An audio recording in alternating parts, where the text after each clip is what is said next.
Assalamualaikum warahmatullahi wabarakatuh. Saya Abidatun Najah binti Abu Bakar, nomor matrikulasi 850154740001. Akan membentangkan hasil kajian saya bertajuk pengenalan kepada komunikasi ABCC 1103. Komunikasi antara budaya adalah merujuk kepada komunikasi antara individu dari budaya yang berbeza, di mana ia berlaku apabila mesej atau maklumat yang berlainan oleh ahli yang berlainan budaya diterima oleh ahli yang berlainan budaya juga. Mesej atau maklumat yang disampaikan itu mesti difahami oleh kedua-dua ahli supaya dapat menghasilkan komunikasi yang berkesan. Terdapat 3 komponen utama dalam komunikasi antara budaya, iaitu pengetahuan, motivasi, kemahiran. Antara kepentingan komunikasi antara budaya dalam kalangan masyarakat di Malaysia adalah gaya bahasa melambangkan budaya. Budaya dan komunikasi mempunyai hubungan yang rapat. Budaya akan mempengaruhi cara kita berkomunikasi. Komunikasi terikat rapat dengan budaya. Budaya berbeza, maka tingkah laku dalam komunikasi juga akan berbeza. Kepentingan yang kedua iaitu meningkatkan masyarakat yang berpengetahuan.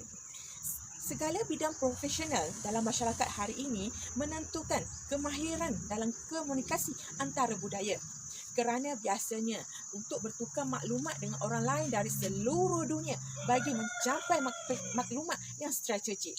Kepentingan yang ketiga, perpaduan negara yang terjamin.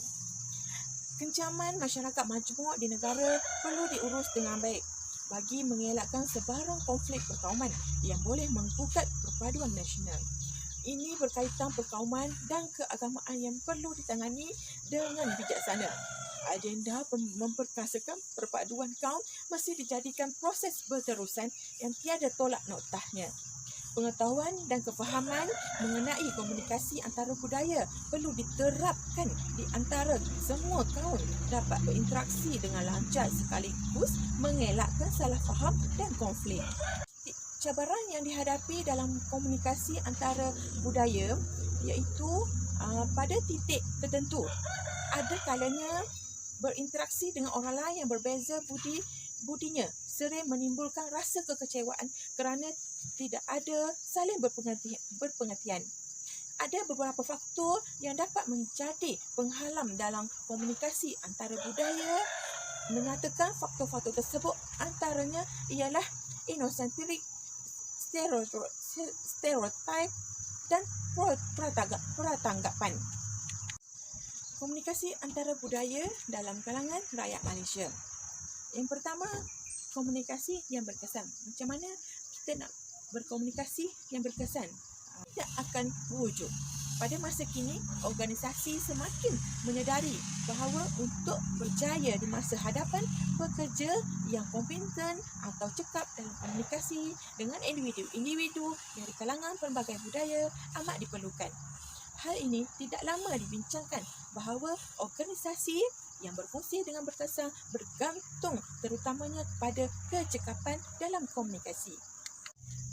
Komunikasi antara budaya di Malaysia yang kedua yang berkesan iaitu kompetensi komunikasi antara budaya yang bersesuaian. Kesesuaian bahasa dalam komunikasi seharusnya dipertimbangkan kerana terdapat situasi tertentu yang memerlukan pengurangan bahasa tertentu.